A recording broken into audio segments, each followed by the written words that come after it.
What is our strategy going forward to maintain both the Chiefs and the Royals in Jackson County? Well, you're advocating for them to go to Kansas, so I don't know if that's a good strategy or not. There's never a dull moment in the Jackson County legislature. Back and forth exchanges with legislators and County Executive Frank White got heated last year on a number of topics.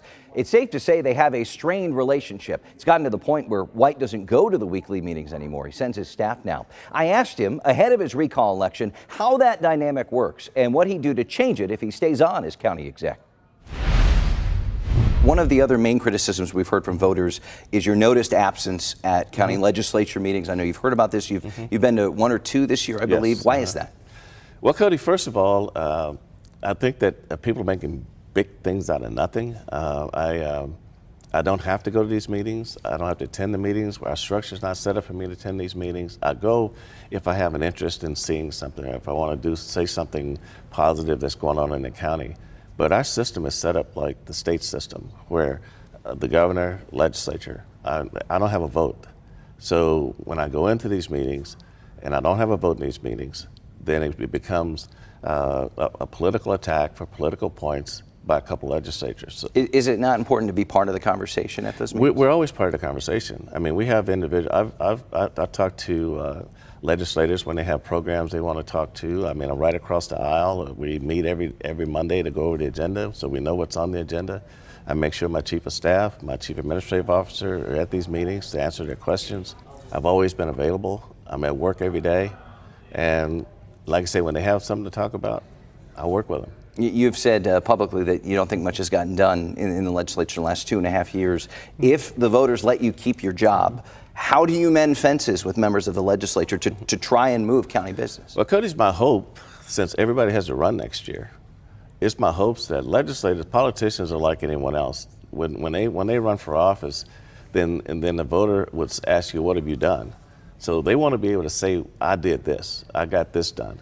And I think that is the one thing that I'm hoping that, since I don't plan to run again, and so being able to free me up to do everything that they think they might want to do, because we do have a lot of infrastructure projects we need to do. We have, I think, about $40 million in federal funds we need to get out. I put a $30 million RFP out for disadvantaged communities. So there are things that we can do together that can make the county better. And then you do have legislators who want to do things. What's holding you back right now, though?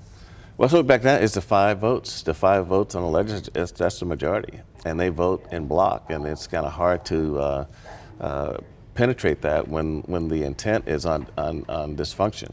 And so you have 4 legislators who really want to get something done, and you got the 5 who are holding things up, and even they don't talk to each other. So it's difficult to break that when you have outside interests playing a big part in how they vote and how they move.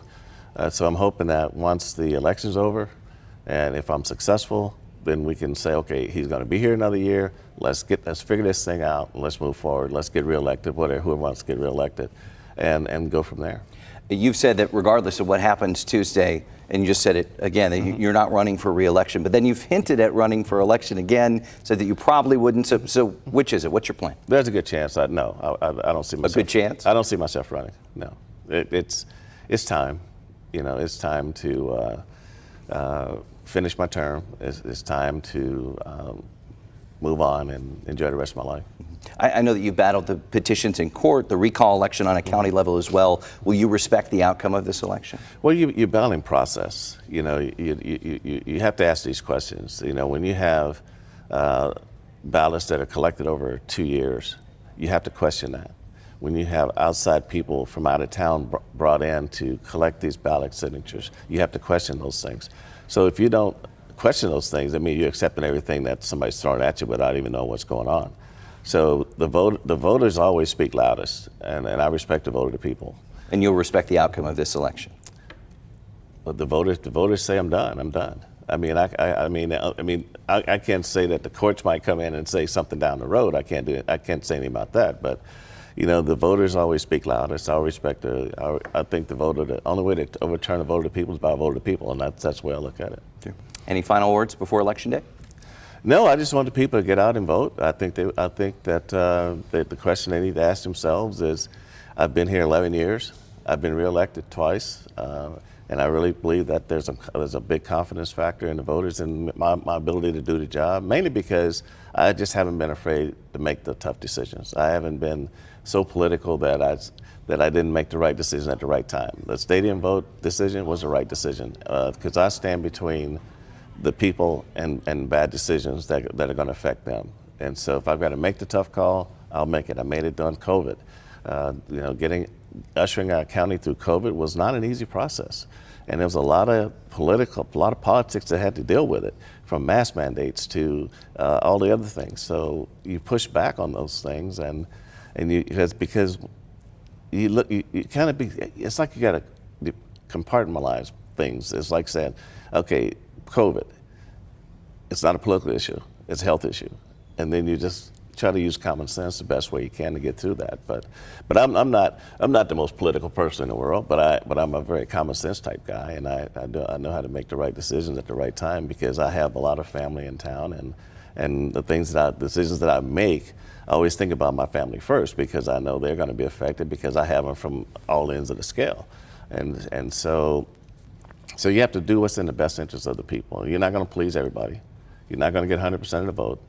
And that percentage you never get, they're never going to support what you do anyway. So I focus on the majority, and by helping the majority, I'm going to help those folks at the same time. County Executive Frank White, thanks for your time. Thank you.